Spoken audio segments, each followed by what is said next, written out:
So I'm here with Francisco Santos. You are the former vice president of Colombia under the Uribe administration. You're also the former ambassador to the United States under Ivan Duque. It is an honor to be here talking to you. Thank you for making the time for us. No, Loren, thank you, and thank you for what you're building here in Colombia, which is very, very necessary, and it's economic news in English, so that the investors can look at independent appreciation of how the economy is going.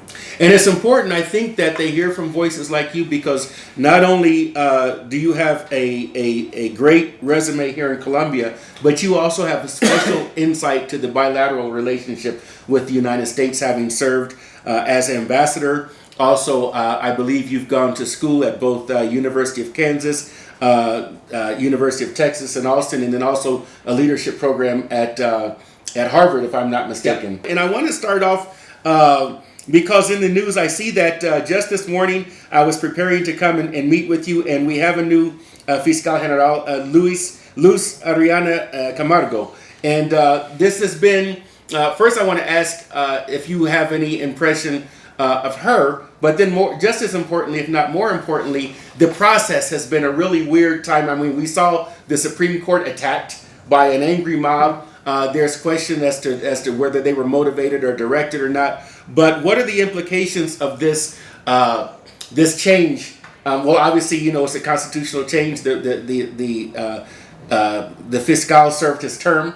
But tell me the importance of now having a decision made by the Supreme Court with the new fiscal. It's an institutional process that worked fine. Obviously, that pressure of vandalism that was directed at the court and was instructed from the presidency, I have no doubt about it, to get pressure on the court creates a different situation that we had never seen.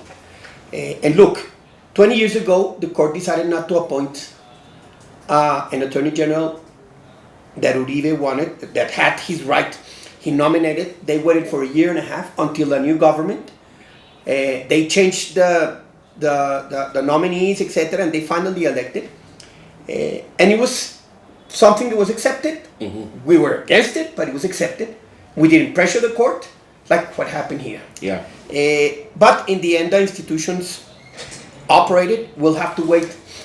What type of attorney general is she going to be? Is she going to be independent from Petro? Is she going to be able, or is she going to prosecute the opposition like it happened in Venezuela? Mm-hmm. I have no doubt she's going to be very, very pressured from Palacio Nariño. I have no doubt. But she's now attorney general and she needs to respect the law. Let's see what happens. Great. You know, and I think that that's important. Colombia has a very interesting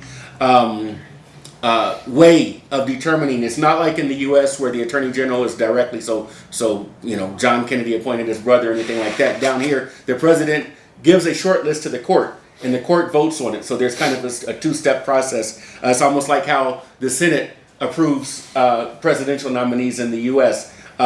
So that's really interesting, and so it's good. But you know what? I think that's going to change, and that's going to change because of this direction, and I think it needs to be changed. Mm-hmm. Because here, the Attorney General is independent from the government. It's part of the judicial power. And when you're able to pressure the judicial power in that way and in that with that strength, you have a foot inside. Right. Which has happened with President Santos and his Attorney General, his nominees. It happened with Duque and his Attorney General. It to a certain extent happened with President Uribe and the Attorney General he had, and he was nominated, was elected, and the other was who wasn't. But I think this system is crashing and we need to change it, and I think we need to look at the judicial system in a different way, strengthen its separation, create a new way in which maybe is on the other, a different way of selecting an Attorney General that maintains independence from the executive, but also from the judicial, being part of the judicial, because it's the one who's accusing. So it needs to be independent, and I think that change is coming.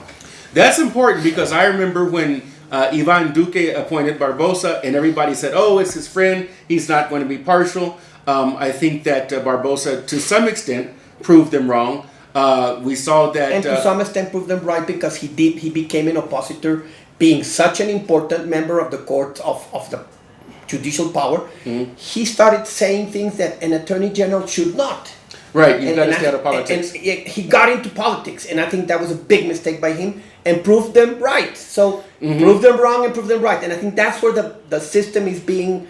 It shows that it's broken and needs to be fixed. Now we have the president's son under, I guess, indictment would be the equivalent word. He's facing charges, and so I think eyes are going to be on now that Petro has the attorney general or one of his appointees, how that process will play out, as well as the paz total. And Laura Sarabia. Oh my goodness, right. Right hand. Those are the two cases in which the attorney general is going to be shown. But look, I have to be fair. And as a journalist, you know that I have to be fair. President Santos appointed a very close person to him as attorney general and was elected, Nestor Humberto Martinez.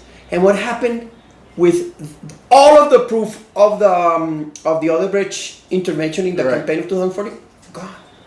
In many countries, presidents are in jail because of that, except Colombia. And the evidence is there that Odebrecht put a lot of money in the Santos campaign. But he used his attorney general, which also was part of the campaign too. So I think I want to give this new attorney general time, and I'm going to write about this exactly this week. I want to give her a fair chance of proving that she's independent, because, like they say in Colombia, tenemos rabo de paja. How do you translate that? You've got a tale of a hay tail, and a fire is right there. So your ass is gonna catch on fire. So you have to really be, to a certain extent, fair to what happened in this process. Even though two of them were very close to the president, this one is the one that's least close, and we need to give her a fair chance. Now, you bring up a good point. We're talking about the attorney general, and that takes us to this paz total, which is the president's initiative. When Santos was president, your cousin, I believe, he negotiated, very controversial at the time. The country was very divided. He negotiated with the FARC a peace deal.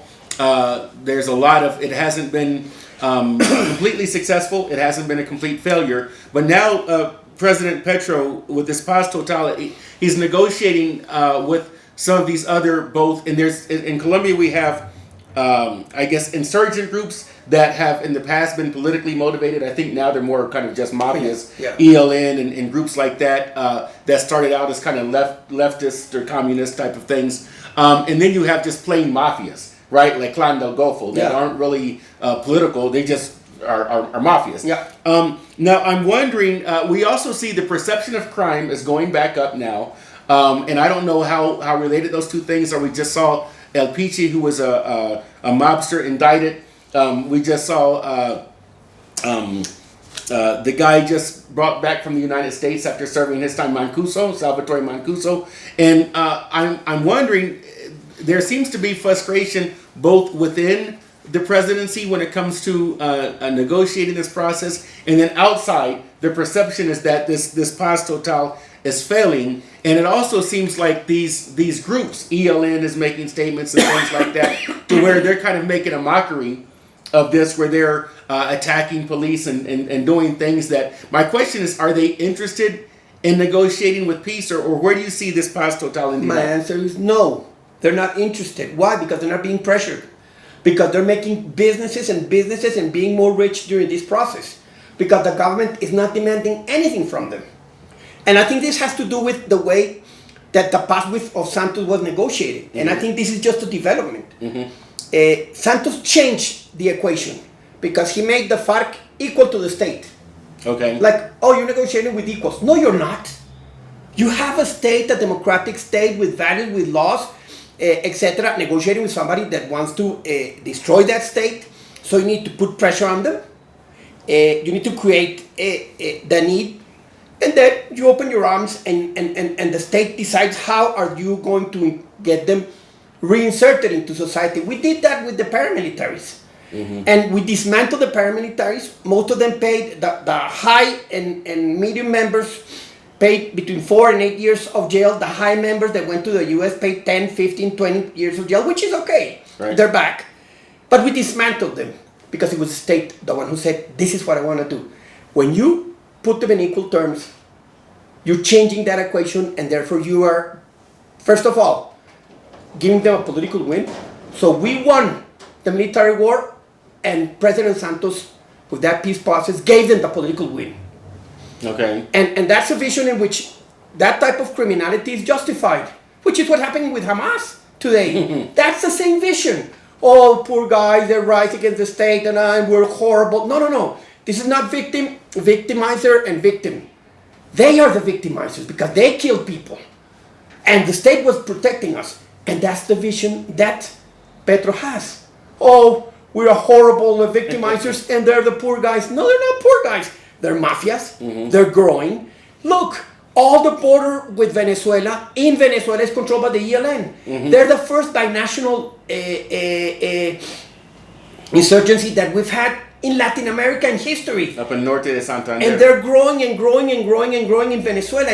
It's impressive. Look, in El Táchira, of 29 cities, they have camps in 19. That's how much they control Táchira, which is a huge and very important border state from Colombia. And they control the whole border. So they don't care. They don't understand. But the other thing is that since President Petro thinks that having good intentions is going to change things, it's just giving them place to grow, and it's going to leave a disaster in 2026 when he leaves. You know, I think that you also bring up something important. During the Uribe administration, and not taking sides, but really pointing out a difference, when you were vice president, when Santos was the defense minister, you had the FARC on its back. When FARC was negotiating, they were in danger of extinction. Okay, and so when Santos negotiated, whether you agree with his deal or not, the FARC was on his back. Now it seems like these groups are thriving. The FARC dissidents who didn't want to sign on to the deal. No. They're FARC. They're not dissidents. Okay. They're part of FARC.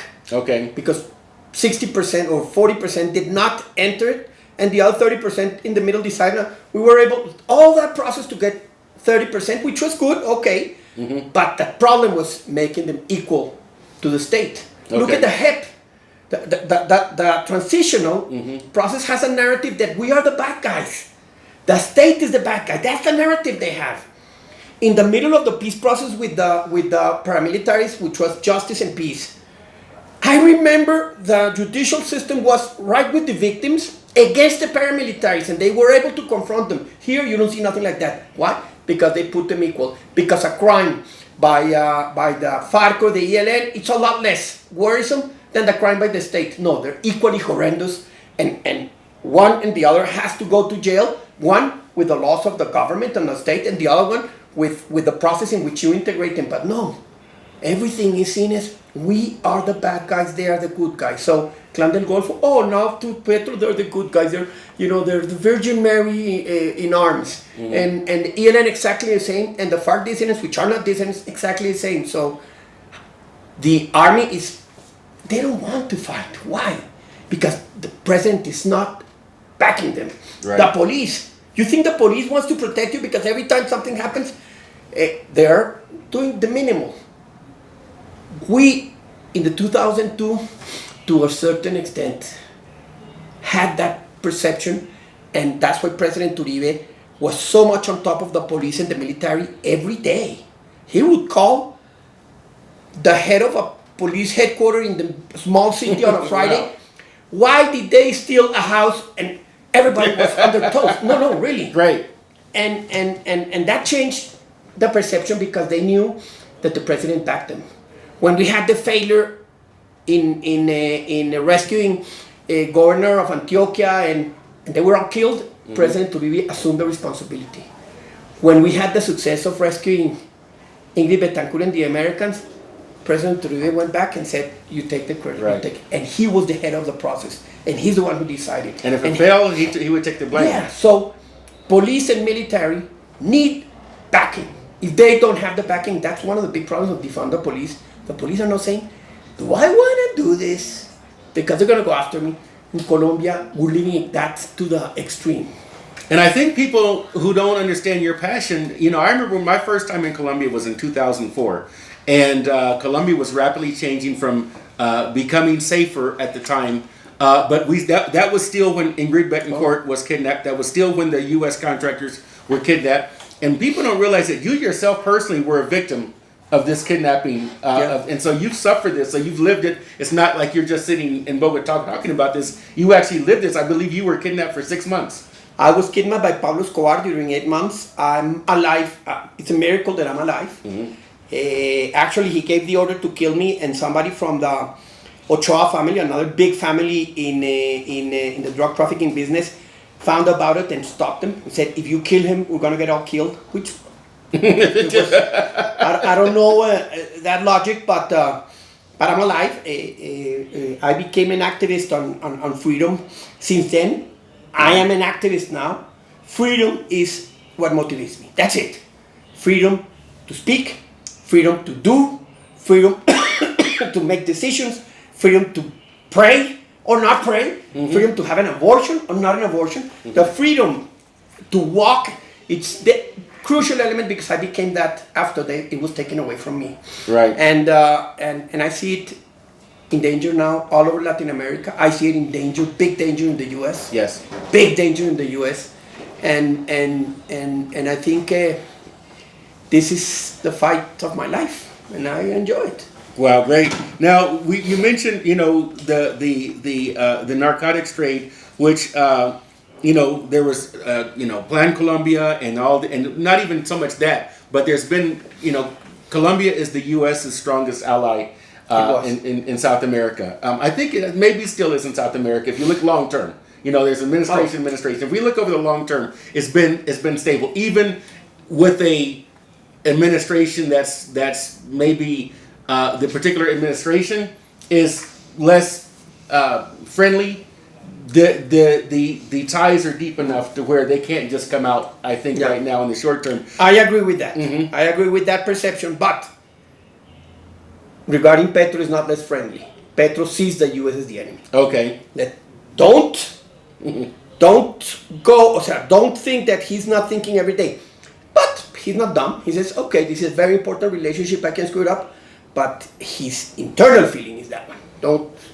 That doesn't change. Well, I think a former communist guerrilla is not going to be so fond of an icon of capitalism. Yes, but look at Pepe Mujica in Uruguay. Good point. Pepe Mujica is the most smart guy. He's smart. He's practical. He said the U.S. is there. Whenever you invent something that produces more than capitalism, I'll be ready to take it on. But socialism is shit. And he understood it, and I think obviously when they built Pepe Mujica, the mold was taken away and destroyed because the left hates that.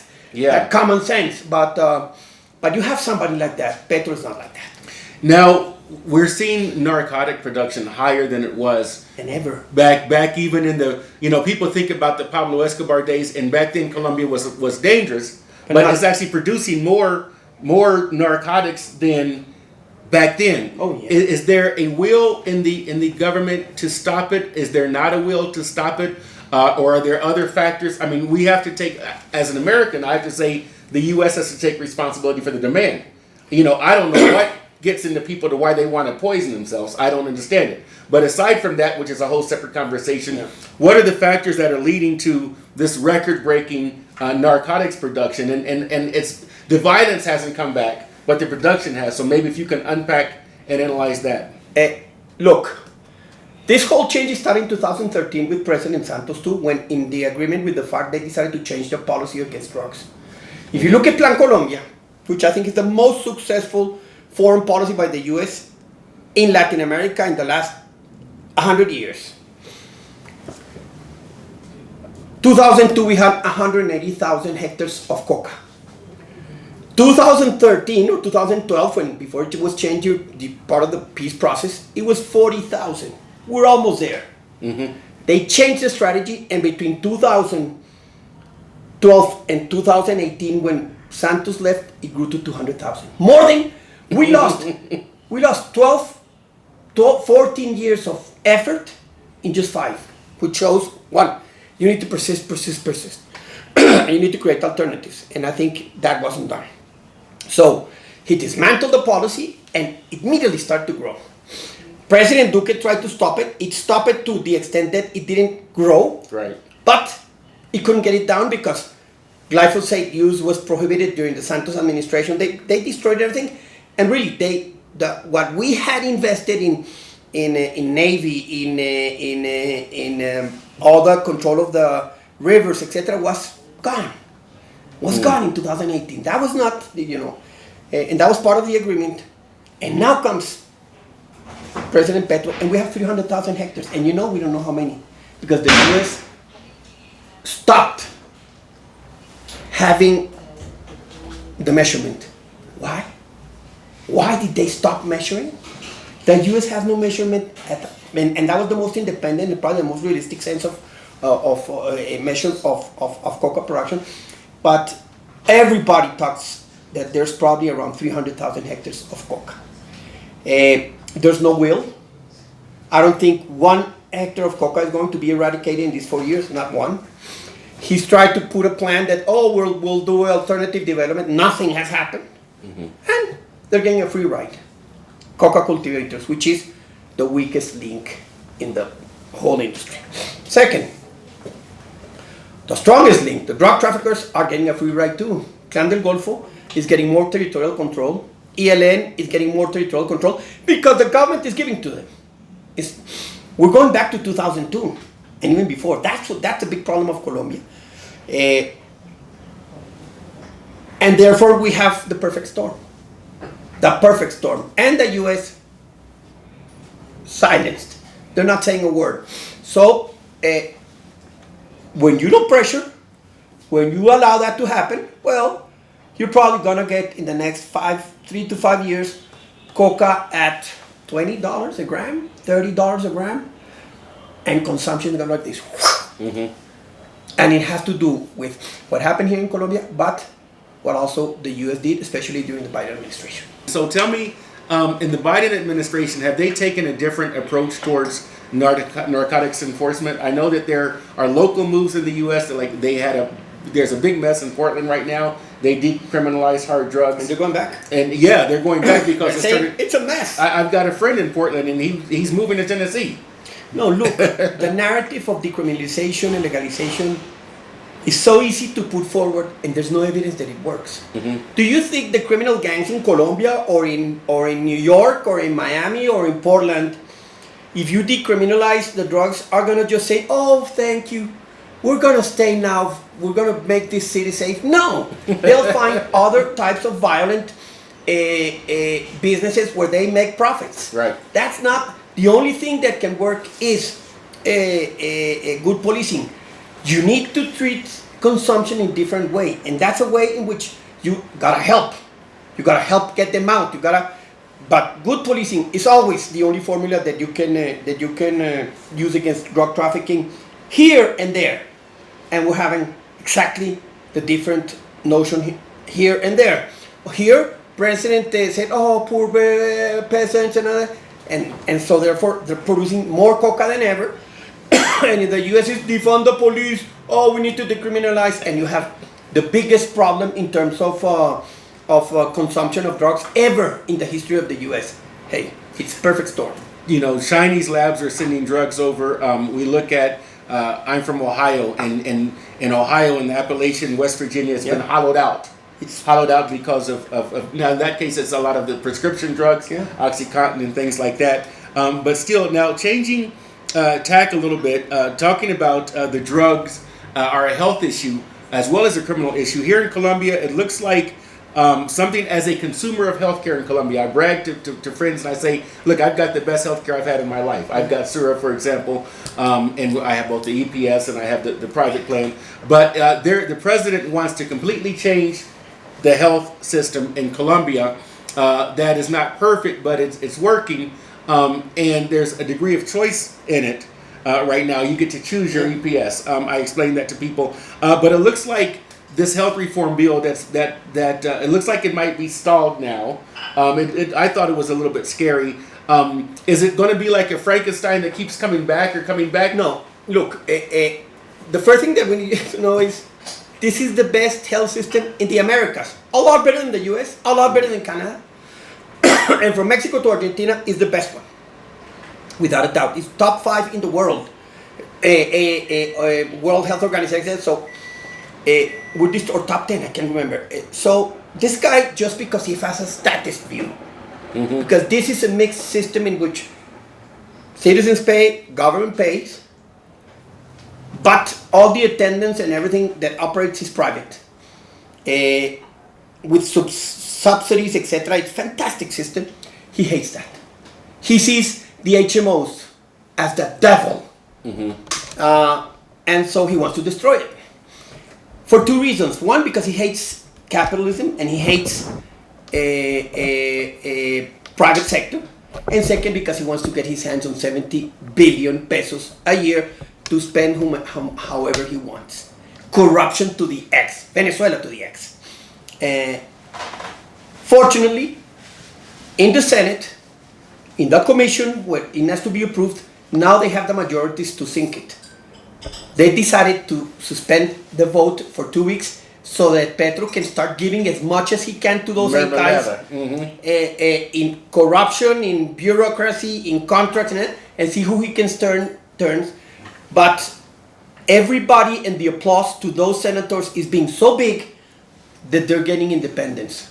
And I think a senator that decides, I did not help the system not to be destroyed, is going to be reelected forever in Colombia because people know what they have. Right. So I think that's going to be a big battle in the next 2 weeks. But I think this reform is practically dead. Practically. We'll see what happens. But the other thing is that institutions working right. The president seems to be getting frustrated. He's getting more polemic in his, he's a big fan of Twitter. Is there? Can I tell you something? Yes. He's exactly like Trump. No, God, his narrative is more important than the truth. His truth is more important than the truth.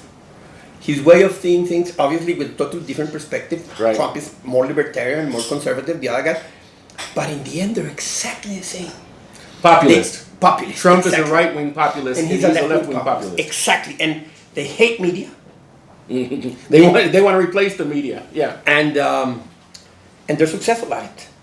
Is there a danger that Petro is going to start trying to rule by decrees? I'll tell you, when he was elected, I heard from a lot of international investors, and there was a worst case scenario that Colombia was going to turn into the next Venezuela.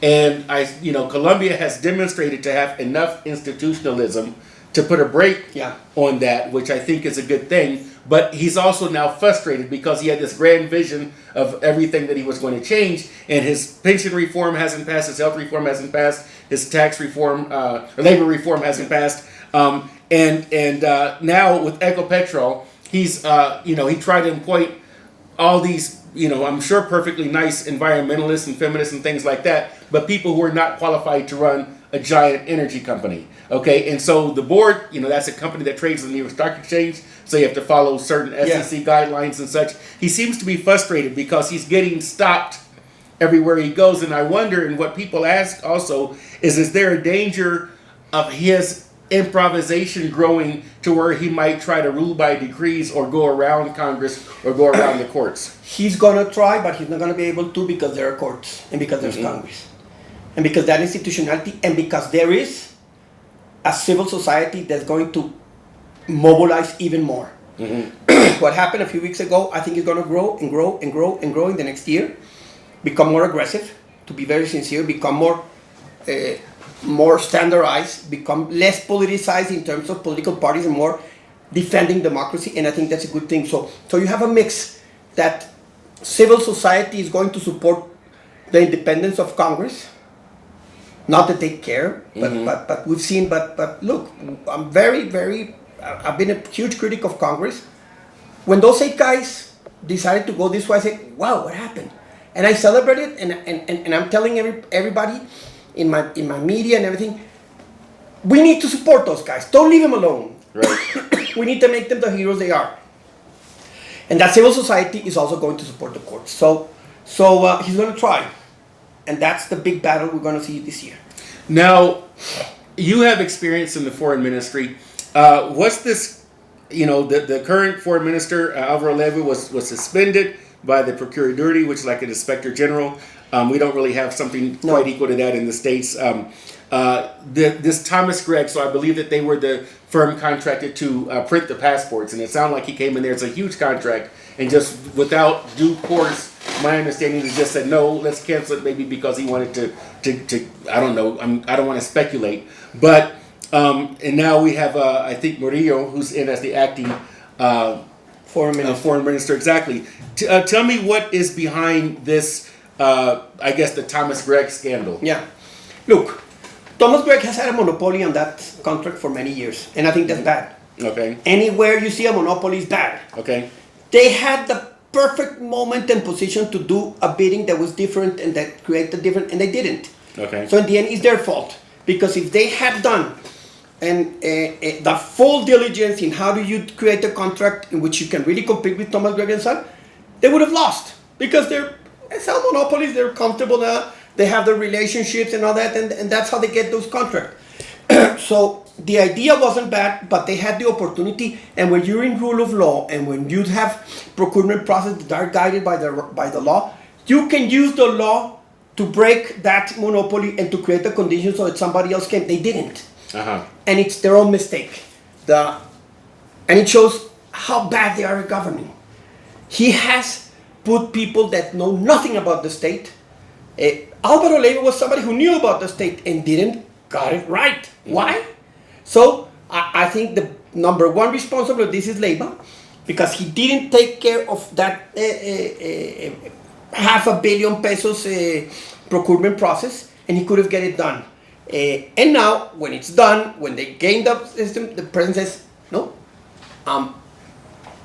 over all of this, I'm over the law, I'm going to reverse that decision, which is what populists do. Right. And if he reverses it, in the end, the next government is going to have to pay Thomas Gregg and Son $500 million pesos because they want it. Mm-hmm. Even though if you give it to somebody else. So it's a lose-lose situation, and Petro doesn't mind because he doesn't give a damn about what's happened in 3, in 4, in 5, in 10 years. I remember when I lived in Bogota and he froze the tariffs for the Transmillennial. Yeah. And the problem was that, and he did that to get like support from the poor areas. But the problem was that I remember that then when the next administration came in, there was no money, there was a deficit, and they couldn't, the people are packed in there like fish, and you can't buy any more buses, or the money wasn't there to properly maintain the system. Absolutely. And I think that the toll roads are in danger of that right now. My understanding is that that's been frozen.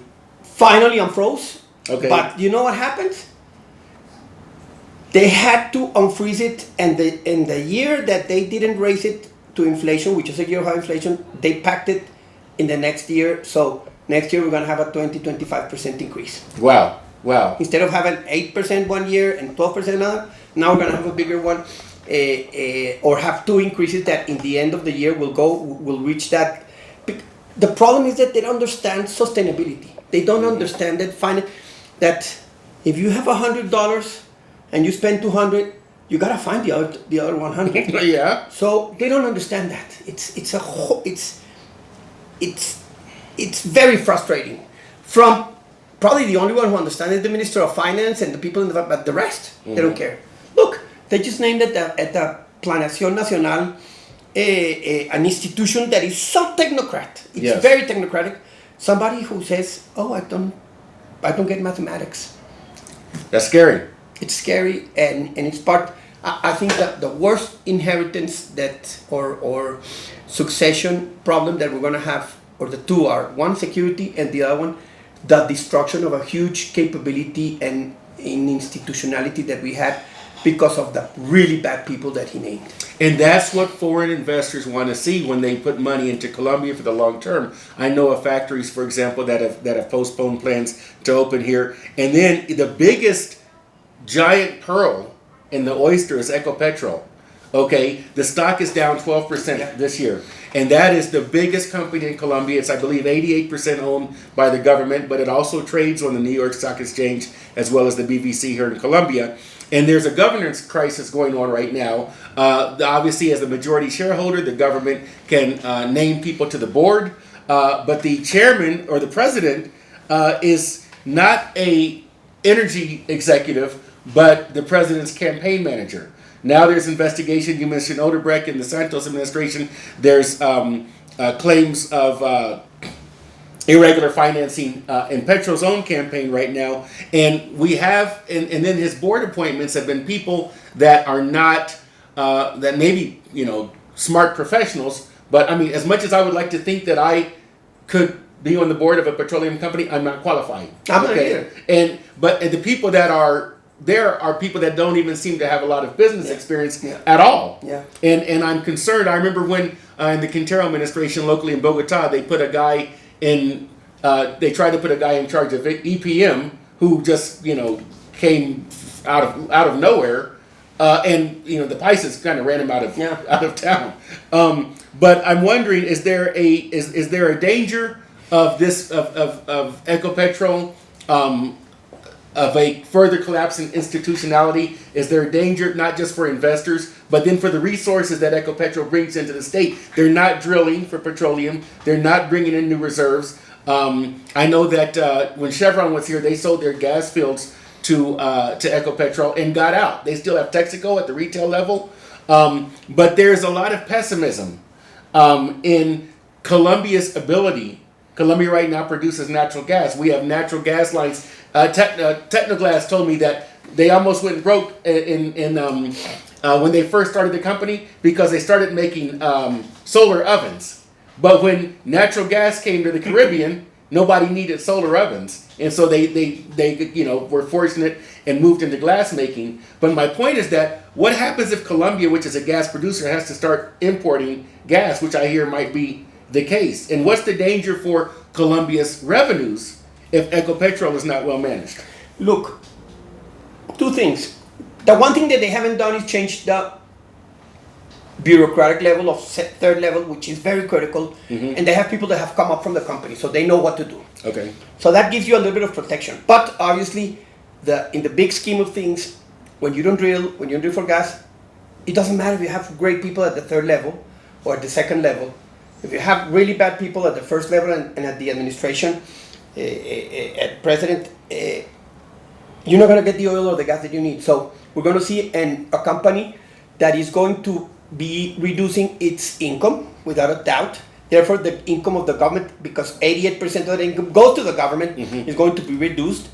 And you're going to have a crisis in Colombia in 6 to 8 years, unless in 2026 you can really move very quickly to recuperate many of the oil fields and gas fields that are not being drilled today. So yeah, there's a big danger. I can't tell you anything else other than that. And that to recuperate them, that in the oil industry, it takes time. Yeah. It's not like I built something in 3 months. No, it's going to take time. And you're going to need some great incentives to get back the oil and especially the gas reserves that are going to be needed. Because Petro has decided that the gas from Venezuela, which we're not going to get nothing, they can't export gas. There's no possibility that they can export gas. And they're creating an imagination, which I think it's a business of corruption, huge corruption. It's gonna end up happening. So yes, I'd be as worried as you have just said about the future of energy in Colombia. Thank God we have 80% of our energy is hydroelectric, but our dams are at 44%. Right. And we are looking at the possibility of rationing of energy if the phenomenon of El Niño that we have now continues too much longer. That's scary. I always brag to people outside the country when I talk about Colombia. I say, look, my electricity never goes out. My electricity, my natural gas, I have natural gas lines to the house. It never goes out. And I know there's some areas that have had trouble, like Afinia up in the Caribbean coast and Cali, things like that. But in general, where it works, it's world class. It's a really good system, yeah. Yeah, and so that's really but dangerous. they want to destroy too. Don't worry. They don't like things to work. They need to create chaos. They live out of chaos so that they can blame somebody else but it themselves. And have a march. Exactly.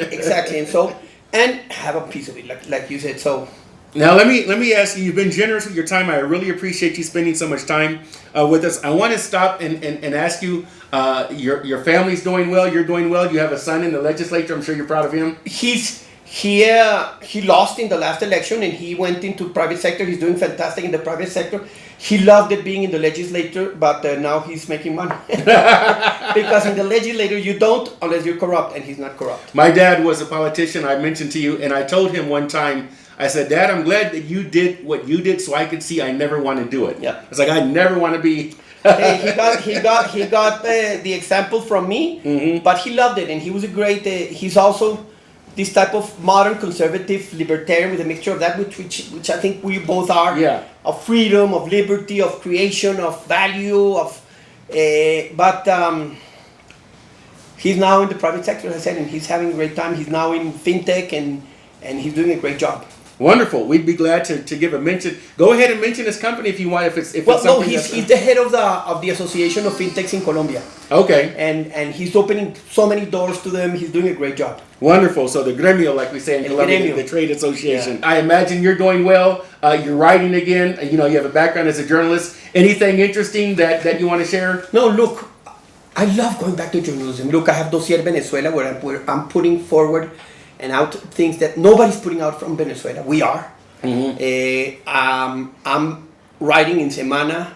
I'm going to start doing conferences on China, Russia, and Iran in Latin America, because I think it's very important that we get that discussion up. It's coming. Yeah. It's not coming. It's here. It's inevitable. And we're not discussing it. And I love the life I have.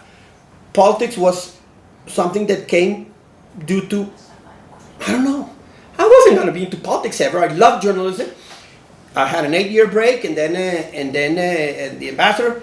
I'm back in journalism, and I'm back in fighting the fight for freedom, which for me is the most important.